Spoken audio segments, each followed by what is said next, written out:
We hit the bell to start the third event of your television portion of Houston Wrestling tonight, and you are looking at the big man, a big stealer, a big football player, a big wrestler, Ernie Holmes, who hits that scale somewhere around 300 pounds and comes from Weirgate, Texas. There's Ernie. You recognize that head of his and that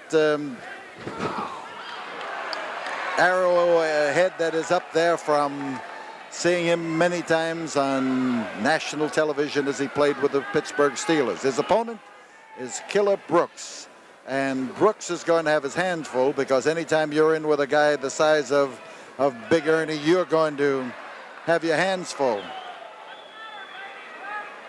Now Ernie is going to be making a bid to become a prize fighter after tonight's match. He is going to be leaving Houston and going to a training camp for prize fighters, but he wanted to finish this match here with Brooks after the big argument that happened in this ring last week. So we've got Ernie Holmes now facing Killer Brooks, and whoa, man, when Holmes hit that turnbuckle, he hit.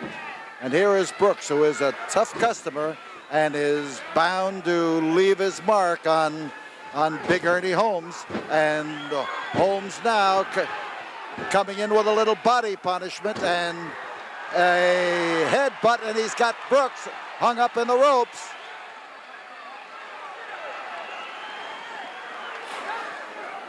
And Ernie did not take advantage of what may be his biggest opportunity for the night when Holmes got hung up in those ropes.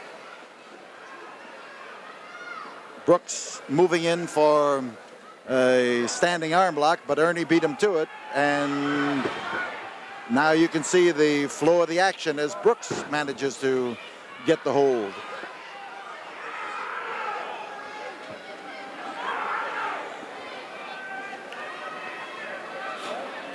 Size of the legs on Ernie Holmes indicate that the more proficient he becomes in wrestling, the more he's going to use those legs and use them to good advantage. Right now, he used that arm to good advantage.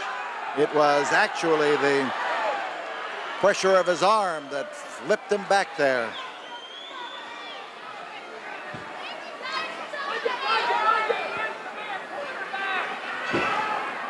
The man outside is Gary Hart, who feels humiliated over the fact that Ernie lifted him up at arm's length in the air last week and held him there. He blames Tiger Conway Jr. for it. Jr. may have instigated it. You can bet your boots on that. He would take the opportunity. And a bear hug with Ernie Holmes using the wraparound, and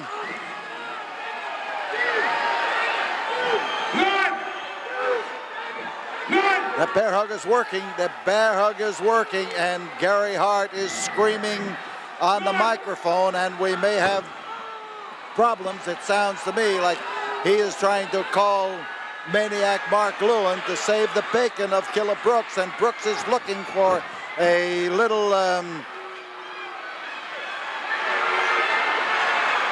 help, and here we've got Maniac Mark Lewin in the ring as he roars down, and here comes Tiger Conway Jr. to get in the corner of Ernie Holmes, and